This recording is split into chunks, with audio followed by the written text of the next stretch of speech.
You have questions? We have answers. Welcome to the Therapist Question Box with your host, Miss Lindsay Schiss.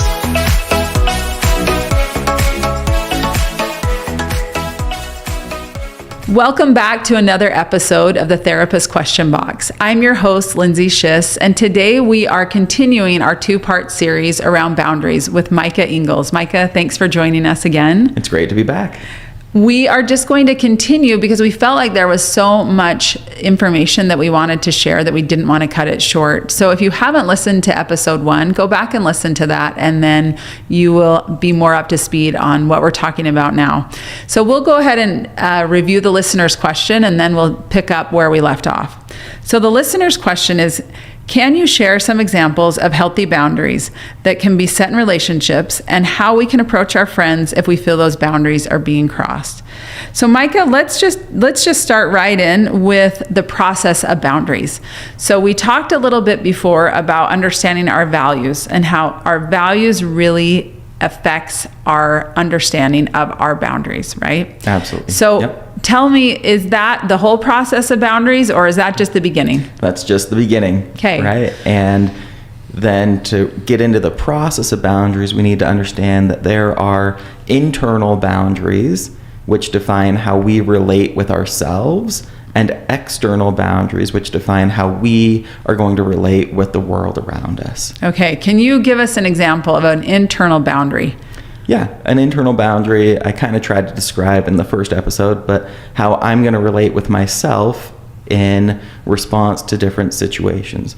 I'm going to choose kindness in response to a child as opposed to choosing anger. And if I'm choosing anger, then I need to step away.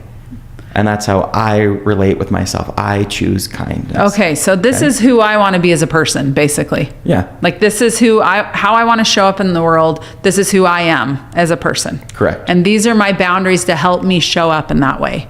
Yep. To help me show up that way. Whereas external boundaries are more how I relate with others. Okay. It's still about self and honoring your values, right? But then it's this external relationship with others or things, right? So give me an example of that. Yeah.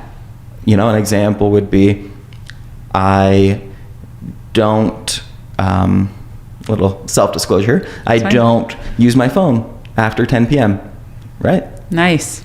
Because I know that affects my sleep, and I value my sleep. When I don't get good sleep, I'm not a kind person. So externally, I set this boundary with this external object and say, I don't use my phone after 10 p.m. By the way, congratulations on that. Oh, I'm not great at it. No, I think that's amazing. And I think we all could do better at that. So do you put your phone away from the bed in order to honor that boundary? I mean, is there a way that helps you honor that boundary? Yeah, so then we set this physical boundary, right? This is an example of plugging my phone into charge.